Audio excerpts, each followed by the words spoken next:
What's going on, everyone? Welcome to Movie Emporium's Apple TV Plus original movie review of Sharper. This will be a spoiler discussion of the new film directed by Benjamin Caron. Okay, so since this movie is it's almost Rashomon style material, I'm going to do a quick non-spoiler review and then talk about the spoiler review because there's a lot to talk about with this film, which I wasn't expecting. I didn't realize this. I guess I don't remember the trailer very well, but I didn't expect this to be what it was. But it's a pretty crazy film, to be fairly honest. And so I'll do my non-spoiler review real quick and then get in the spoiler review. So that way, if you want to watch it when this review comes out, you can watch it and then come back for my review. But to do a non-spoiler synopsis is con artist con artist takes down Manhattan billionaires, and it has people like, of course, Julianne Moore, of course, John Lithgow, Briana Middleton, Justice Smith, and of course Sebastian Stan, who are in this kind of integral story that is about wealth, is about greed, that is about conning people in a lot of respects. And the way it plays out and the kind of the story and the synopsis and the ideas are so kind of, it feels like Rashomon a little bit, but in a lot of ways it kind of is difficult to explain because this is a non-spoiler part of this video. So I apologize if I'm a little confusing about it, but that's kind of where it leads. It's, people taking down other people and how that con works. It's like a David Mamet story a little bit in a lot of respects because he's very good at writing these types of stories. With that said, this was one of the most anticipated movies for me, at least honorable mention wise. I was really looking forward to this film, just because of the cast and just because Apple TV Plus has put out some really fun movies, some really fun TV shows. But I really didn't know what I was going to get myself into because like a lot of these movies, until you watch it, you really don't know if it's going to be any good. But this has a stacked cast, and a director I don't really know much about, but it has it has stacked cast of people that are very good, especially Julianne Moore and John Lithgow, and Sebastian Stan is pretty good. Justice Smith has an interesting career, but he's finally come into his own. I don't know much about Briana Middleton, but I just know she's really good in this movie. So that's a little bit of a spoiler for my review. But with that said, I got to see this early. Thank you once again to Apple TV for allowing me to do this, or at least allow me to see it. And this movie I really enjoyed. I really did. I think it gets a little too twisty. It gets a little too complicated for its own good. But I think it's a lot of fun. I think everybody's having fun in this movie. I think that it's a movie that, as the onion starts peeling away and the reveals start happening, I think it's pretty clever. I think, once again, kind of have to just kind of... there's some what I would call plotting devices that might be a little like plot hole-ish in a little bit.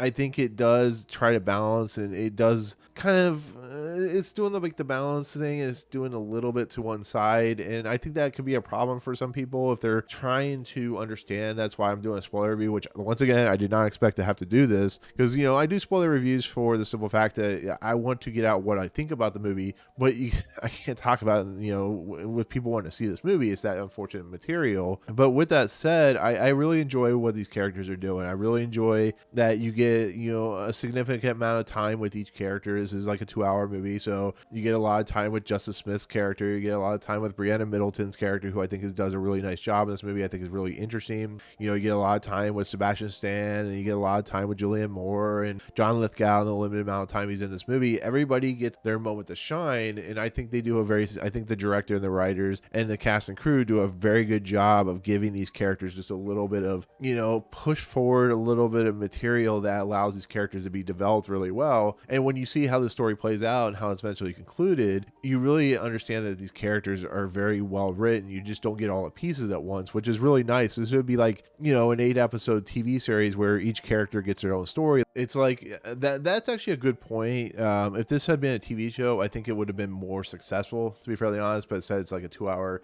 neo-noir film in a lot of respects, and it could be similar to like the David Franco show with all those famous actors in it, which was The After Party, where I think each character could get their own episode and then kind of have its conclusion and play out like that. And I think that could have made it really fun and really entertaining. It just, once again, you had to condense it down to 2 hours, so there's going to be plot hole-ish problems and there's going to be stuff missing that, unless I guess less caressed and all that stuff could just be a complete failure. But once again, for the 2 hour runtime and for what they're able to do, I think it's a pretty good film, to be fairly honest. I think it's a very entertaining film. I think it's getting like a week theatrical release or something like that. I would definitely want to see it in the theaters, but I can't find it anywhere. So here I am watching it streaming. But I think it's a movie worth watching. So for my non-spoiler review, I think it's a movie that has a lot of fun, entertaining moments. It has I think a good reveal at the end that does a pretty nice job of doing what it needs to do. So what the trailer reveals, it is actually pretty good at kind of condensing what you end up seeing in the movie. But overall, cast is fantastic, and I think it's a movie worth watching, to be fairly honest. So anyways, with that said, that is my non-spoiler review. Once again, a very good film, definitely worth watching.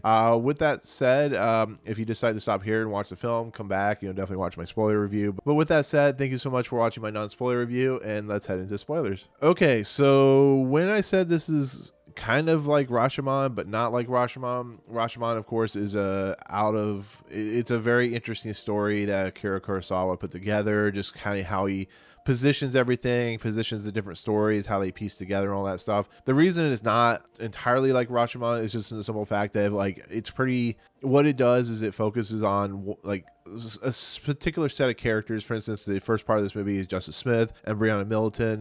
We learn that Justice Smith has a bookstore. He really loves books. He's also part of a very wealthy family, which we don't learn until later on which family that is. But this feels like a romantic story. Like I was wondering why the neo-noir stuff was being played into this movie until like I got to what it was doing. But the Briana Middleton character, which is Sandra, she is being chased by her, or not chased, but she's being stalked by her kind of abusive brother in a lot of respects. So Justice Smith, who has a lot of money through his dad and parents, stuff like that, who's named Tom, is willing to give her like $340,000, which I don't know why anybody would do that. I know he's in love with her, but whatever. And she takes the money and runs, disappears. We switch over. Justice Smith disappears for like almost a half hour to 40 minutes of this movie, because he's like all distraught because she disappears. I love that. Like I said, I love that story. But then it switches over to Sandra, who basically has all the money, which at first I didn't understand what was going on. I thought this was like flashbacking each time, but apparently it's like going forward, because she does talk to her parolee officer, who she offers money, tries to bribe the parole officer, and then this is when Sebastian Stan's character comes in the mix. And once again, I thought this was going backwards, because then you get to the Sebastian Stan stuff with Julianne Moore, and I thought it was trying to show what happened before this whole incident with Justice Smith's character. But she basically kind of, I want to say, falls in love or whatever she does.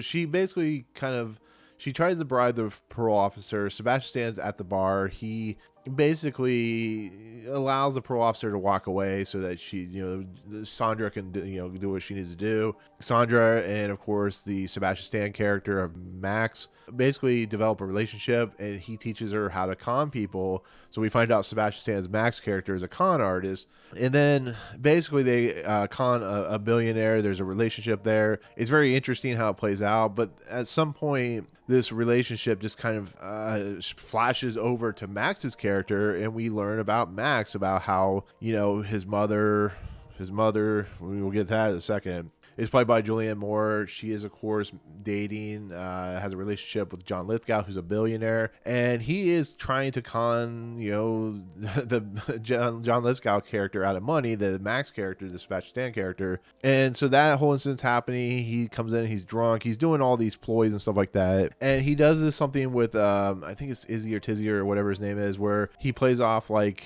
for instance, he's being arrested because of a bribe or buying drugs or whatever. And then there's a whole big ploy with Tizzy and of course Sebastian Stan's character Max. Basically, they were trying to con him out of a lot of money. Of course the John Lithgow character, and so that happens. And then we shoot over to Sebastian Stan's in his apartment or house. Julianne Moore's character, who plays once again the wife or the girlfriend of John Lithgow's character.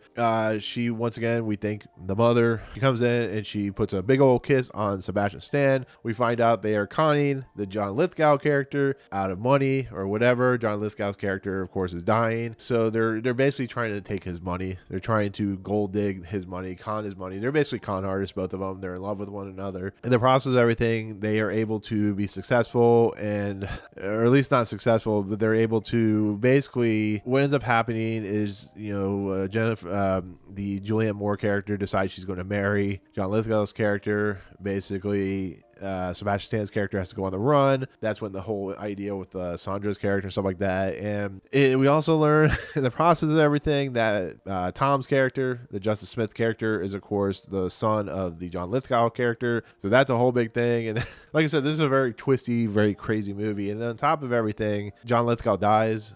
Julianne Moore's character inherits all the money, which is very much money. Of course, Justice Smith, this is a big plot point. Justice Smith basically holds on to the trust. It leads down to a road where basically Sandra comes back in the mix. She's a heroin addict or whatever. Justice Smith falls in love with her, brings her in to take care of her. It leads down a road where, of course, Sandra knows that Julianne Moore is basically a con artist. She knows what's going on. Julianne Moore's character is willing to pay Sandra to walk away, to not say anything. It leads to this sequence where Sandra and Julianne Moore go to meet Sebastian Stan's character, because that Julianne Moore's character has basically known that the Sandra and Max, the two characters, were together. It leads down a road to that they meet at this parking garage, or not parking garage, but this big area. In the process of everything, the Justice Smith character has been trying to track down the Sebastian Stan character. It leads to these what do we call people he hires to look for him. They find him. And in the process of everything, it leads to once again to that big area. This is so complicated. It shouldn't be this complicated, but it leads to that big area. Justice Smith is killed in a gun battle, and Julianne Moore, so distraught, so worried that she's gonna get caught, basically shifts all the money over to the trust, leaves the money and doesn't have any more money. And her, and of course Sebastian Stan, and of course Briana Middleton's character board a plane. Briana Middleton finds out that they're conning. She walks away to use the bathroom. Because of the blood situation of Justice Smith when he gets shot and blood's all over the place, Julianne Moore looks down at her sleeve, realizes that the blood is fake. It's like, a fake pouch or whatever. So that leads into the final conclusion, and she goes to try and find Sandra's character. She's not there. So this long con that happened way back in the time when Sandra's character realized that she was in love with, of course, Justice Smith's Tom character. They basically, because of everything that happened, Max and the Julianne Moore character, they basically long conned the Julianne Moore Sebastian Stan character to basically hand over all the money to the trust. And so therefore they're screwed. They know they're screwed. They have to run away and disappear. And of course, Justice Smith's Tom character and of course Briana Middleton's Sandra character live happily ever after. He keeps the bookstore, goes on with a date with him, and that's the end of the movie. So in the process, it's a bunch of cons that lead into this one long con to get revenge because of how screwed over Tom found out he was. He found out the Julianne Moore character was a con artist, Sebastian Stan was a con artist. He realized that, of course, the Briana Middleton character was in cahoots with the Sebastian Stan character. It was all one big long con that was played out of trying to keep this one woman from inheriting all these billions of dollars. So therefore he was able to get it into the trust fund, which I think or it was a charity or whatever it was, whatever fund it was. And so he's able to do whatever he needs to do with the money to use it for good. It's basically someone who got revenge on people that were screwing him over, basically, and then everything worked out for him because he still gets to keep the bookstore. Because John Lithgow's character makes a really interesting kind of speech about, they ask, why are you giving your kid all this money and all this bookstores and books and like that. And he makes a good point that you don't want to live your life, not having fulfilled, some of the things you really want in life. You want to have conclusion and ideas, and you want to be happy and fulfilled. So people that have kids, people that, write books, people that do anything creative or just have something in their life that they feel happy about. That's what this movie ultimately comes down to, is just the people that are conning are never going to be happy. They're always going to be looking for the next score. The people that are happy they're fine and they want to do the right thing and they're going to do it and keep a positive attitude about it. And that's how the story ends up playing out. So I found that really well done, really well created. Once again, just because of how many twists and turns happen, how it's structured, there's some stuff that's missing that you go, but why is Justice Smith doing that? Why is this happening? But they do do the best they can to conclude it and to give you the pieces and puzzles and parts to finally conclude the story when it comes to an end. And I just, it works, but it still has problems when it comes down to the storytelling aspect. But I think what Benjamin Caron and the rest of the cast and crew and the people he works with, I think they do a pretty decent job. So it's overall a successful film. It just, once again, I think it could have been like the After Party where they did like an 8-episode series and done it that way. And I think it would have been a much more interesting, much more creative endeavor than what we got. But I think overall, I think with the cast involved, I think everybody's great. They do a nice job, and I think it works for the most part. So there you go. But with that said, I do apologize. My camera was a little out of focus, so I do apologize for that. But that'll do it. That'll be my take, my spoiler take on Sharper, the new Apple TV Plus original movie released today. So you at least can watch it before watching this review. But I hope that kind of helps. If you're confused about what's going on, I hope that at least helps a little bit. But anyways, as always, thank you so much for watching. Comments below what you think of what do you think of the movie, what do you think overall of the spoiler sense and all that good stuff. But without further ado, thank you so much. If you like what you see on the channel, hit the subscribe button, the Joy Movie Emporium, hit that notification bell at the top to find out what's coming next. If you like this video, awesome, hit that like button. And as always, we'll see you guys on the next video. Peace out.